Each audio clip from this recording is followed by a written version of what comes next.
Handling wise through corners, it feels like every other big German car that I've driven. I used to have a 5 Series BMW before I had the Santa Fe, and it's a lot like that. It's a big, heavy German car.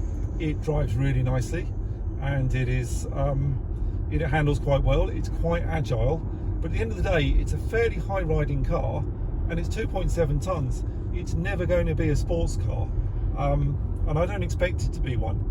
Not with that kind of mass and that kind of high riding.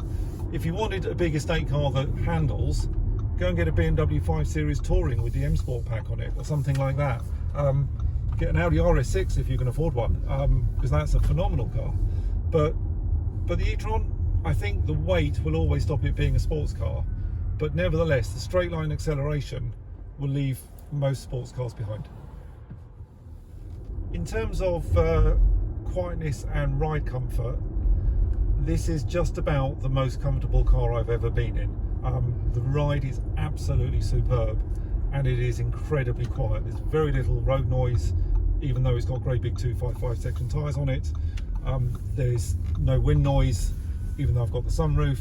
This is an amazingly quiet car, and the comfort of the seats, the quality of the suspension, which is air suspension, is terrific.